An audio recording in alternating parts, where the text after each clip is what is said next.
This is the Transparency Podcast Show. I come and I sit back down on the bed and I start shaking, and I didn't really know what was going on. And I asked them, I said, did you test anything? Did you test anything? And they said, oh, we couldn't test anything for you. It's already been too late. What? And yeah, Really? no, we were very confused about that as well. Unfortunately, that same hospital doesn't do testing for, Serious? right.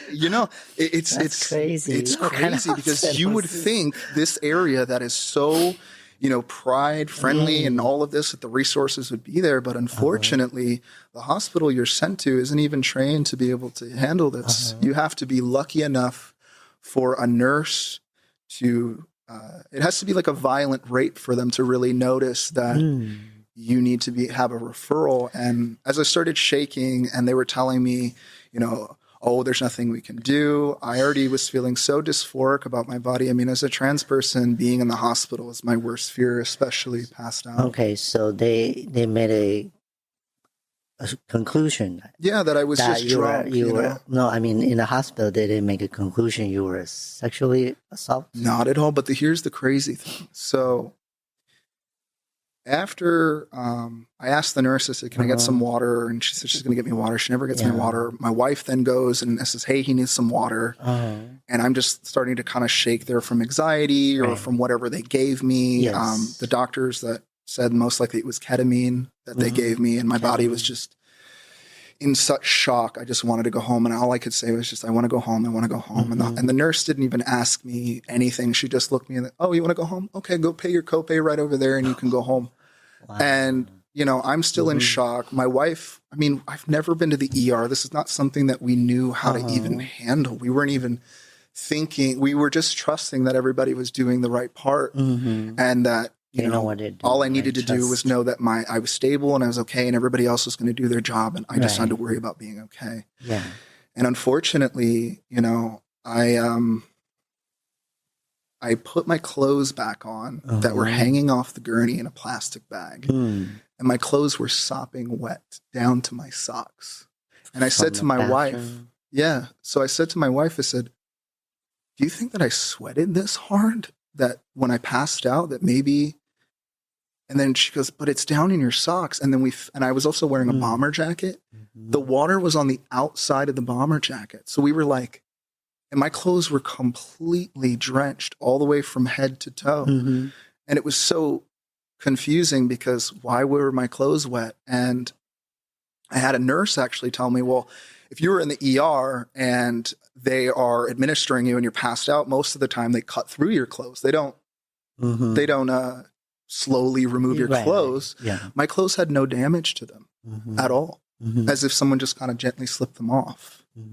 There was no rips to my jeans. There was no rips to my shirt, not even my collar. There was nothing out of the ordinary. There was this sticky substance that was on my neck and my chest that I felt. And then there was some substance that was in my genital area and substance that was on my chest. Yeah. Whoever assaulted me attempted to remove my grafted nipple through my top surgery. I'm still actually trying to find a surgeon right now because unfortunately through the victims fund, a lot of these surgeons are afraid they're actually not going to be paid out properly by the victims fund. So I'm actually having to fight to find a surgeon, even though I have an approved application to pay, $70,000 worth of surgery. I can't even find a surgeon to take care of that. Yes. My genitals, unfortunately, it looks like they pulled on the left labia to the point where now it permanently hangs out in a way that has never done that before. When I got home, I started to bleed. And I started to bleed. And at the time, I wasn't taking testosterone. So I knew that my cycle was coming, but it wasn't for about 2 weeks. But I do know that if I have any kind of penetrative sex, especially because I don't do it often, it'll trigger my period to come sooner.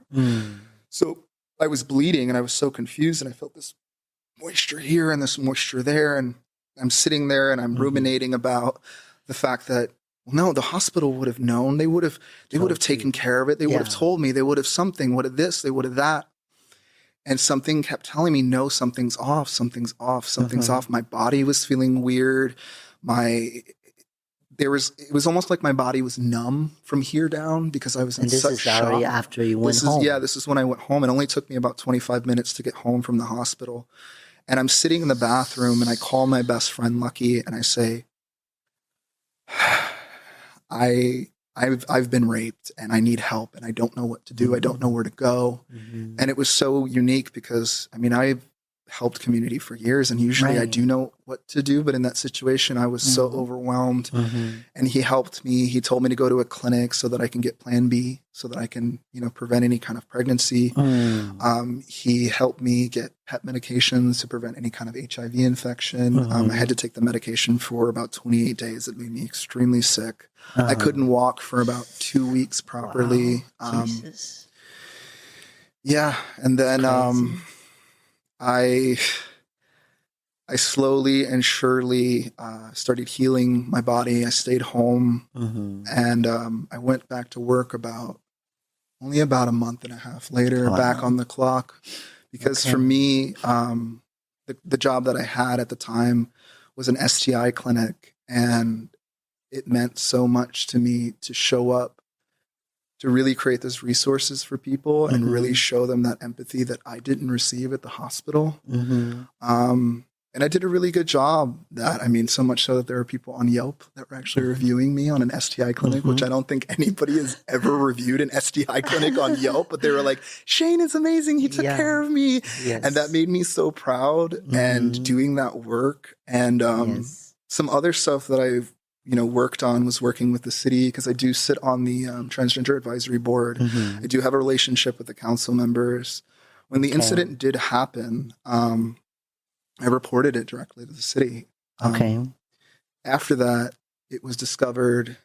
Well, there's a little more. I don't want to skip ahead, but basically after I went to the clinic and I got my Plan B and my PEP medication, I went directly to the sheriff's station in West Hollywood to report the crime. Right. I walked in. I'm still bleeding at this point. It's only been, maybe 24 hours or not even, maybe 12 hours since the incident has happened. And that deputy refuses to allow me to make a police report. What? Yeah. What is it? What did he say? What is it? Was a she. I mean, the thing is I don't want to disclose the name so much because I have to be careful with that. But what I can tell you is that I walked into that office and I asked for a rape kit. And that detective said, rape kit? You don't need a rape kit. Really? Yeah. And it wasn't because, I don't know really what it was because I still to this day, there's been explanations afterwards where the city now has gone into not quite an investigation, but more of like a question of why wasn't that report taken? And the excuse from the sheriffs were it was an overtime officer that didn't have proper training. But here's the crazy thing. So that same lieutenant or captain was pulled back into another meeting by a city council member and said, what's the difference between the training for sheriffs that are overtime and the sheriffs that are not? And they couldn't give an answer. Wow. They couldn't give an answer. So why wasn't I allowed to make a police report when I was assaulted? Yeah. And through that experience, I started to turn over every stone that I could in the city to start finding out what was going on in this system. Right. And in that discovery, the sheriffs sent in a report to the city, and that report indicated that 100% since 2016, 100% of sexual assaults and druggings that happened within the city, none of them brought charges. Wow. That's crazy. 100%. I mean, in the history of any community worker, I mean, in any industry, nobody says 100%. Everybody says, oh, it's a 99.9% guarantee. These statistics are 100%. Yeah. So something's going on. Yeah, and, I've really learned that there's a system in place that is purposely keeping folks from really reporting and understand what's really going on.